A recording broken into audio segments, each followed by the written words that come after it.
Did you know that over 70% of parents feel overwhelmed with the mental load of managing their family's schedules?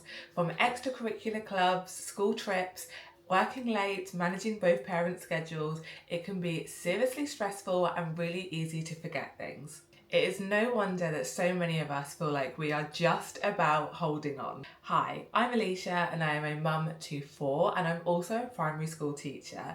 If you are a parent like me, you will know the feeling of trying to piece together who is doing what on what day, where, and thinking to yourself, what on earth is going on? Both of my jobs of being a mum and a teacher can be extremely demanding and extremely stressful and very, very busy. So around a year ago, I decided to take charge of my life because I was double booking appointments.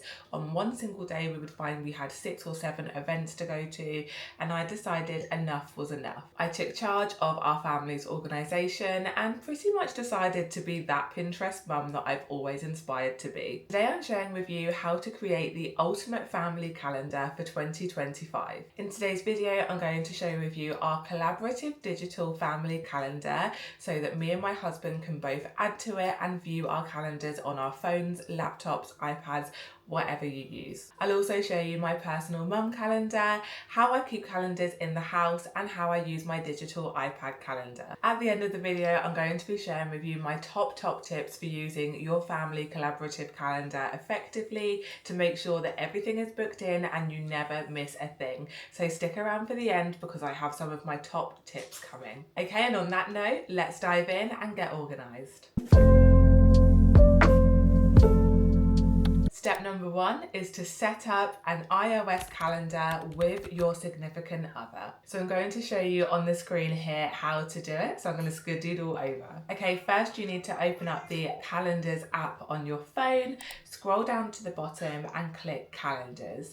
Then add a calendar. You do have the option of adding a family calendar, but it does depend on who you want your collaborative calendar to be with. Click the plus and invite that person to collaborate on the calendar with you. Next, you can name the calendar, add some really cute emojis, and you can choose which colour you would like the calendar to be. Go ahead and scroll down and make sure that you have the event notifications on, otherwise you won't be notified when they add things to the calendar. Now go ahead and add some events to the calendar, do a test to check that they are getting notifications, and as soon as you add anything, it will let them know that you've added it. Same and vice versa, if they add anything to your calendar, then you will get the notification for it. What is amazing about the iOS collaborative calendar is that not only can you share events, you can also share reminders. So for example, if I need to add a event to our calendar, my daughter has just told me that she needs a red school jumper for Friday's event. I add it straight to the calendar so that I don't forget to tell my husband and I just put it in.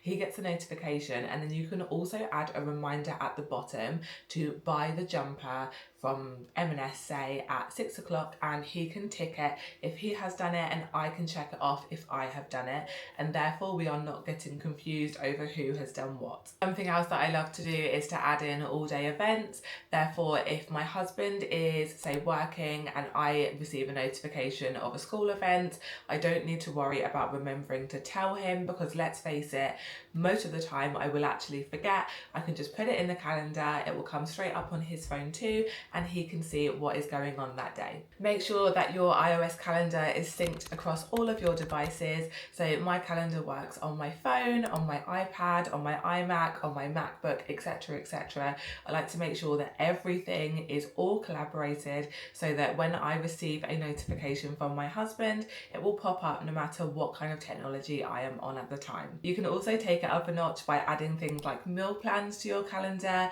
Let your husband or your wife know exactly what you are doing for dinner that night, or perhaps if you want a takeaway, you can add a cheeky note on the calendar. It's a really helpful way to make sure that you are communicating effectively whilst not forgetting to let that person know those events or those things. Now that that calendar is set up, let's make sure that you are using it to its full potential. So here are my top tips for how to use your family calendar effectively. Tip number 1 is all around updating weekly. So you need to make sure that that you set aside 10 to 15 minutes each week to update your calendar, check that everything is still in date, because sometimes things get cancelled or rescheduled. I like to do this every single Sunday as part of my Sunday reset.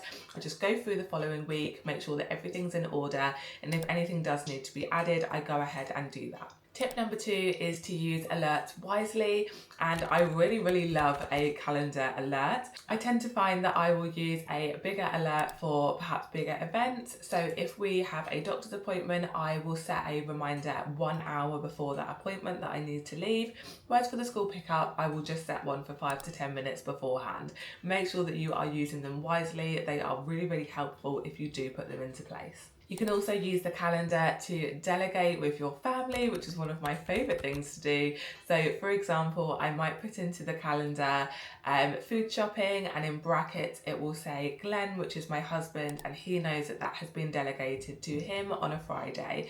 I also have a family calendar with my children, so I will often add to it, for example, clean bunny room, and in brackets one of the children's names, and that will mean that it is their turn to clean the bunnies on that day. It makes it really clear. It's already in black and white, so nobody can argue with you that you didn't tell them, and that way you know that somebody is taking care of that task. Tip number 4 is to combine physical and digital. So I do love a digital calendar. I've worked so hard on having ours be used effectively, but that does not take away from having a physical calendar in the house as well. So next to our front door, we have a physical whiteboard.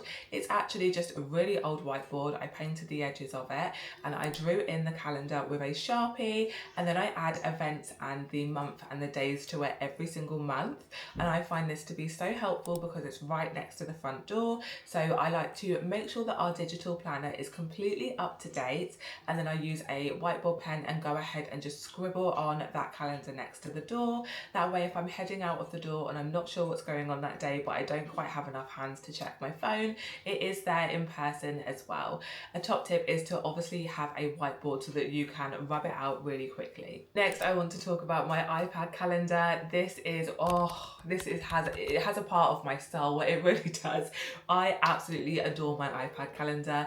I feel like it might be a personal choice whether you like to use an iPad calendar or a digital calendar or not. What I would say is that our iOS family calendar is definitely enough and efficient, but it doesn't quite break down my day enough for me. So I love to use my iPad digital calendar with my Apple Pen, and I find that I like to plan out the month, plan out the weeks, plan out the days per hour, and I feel like this helps me so much. It is my own personal calendar, and I use one by 4 Little Lion on Etsy, and it does actually come with the option to link it to your calendar, which is amazing and so helpful. I'm a real visual person. I like to write everything out, scrub it out, rub it out, rewrite it before things are set in stone. So if you would love to see more of how I plan my day on my iPad, please let me know. But I honestly feel like having a digital family iOS calendar, a physical calendar in the house, and also my own personal digital iPad calendar keeps me on track and keeps me to be the most organised I've ever been in my life. A well-organised calendar is not just a gimmick or something that's cool, it's something that will really benefit your family. It will reduce stress, reduce arguments, and reduce the workload, and it will mean that you can spend that special time together when you know that you have free time, and it also makes sure that all of the tasks get checked off when they need to be. I promise you the effort that you put into an hour of setting it up will completely pay off for you in the future. If you found this video helpful, please don't forget to give it a thumbs up. It really helps my channel to reach new mamas, and don't forget to subscribe. I upload 3 times a week. I upload motherhood content, motherhood vlogs, lots of cleaning motivation, and my new Organised Mama series. Don't forget to hit the bell if you want to be notified for my next video, and until then, I will see you in my next video. Thank you so much for watching.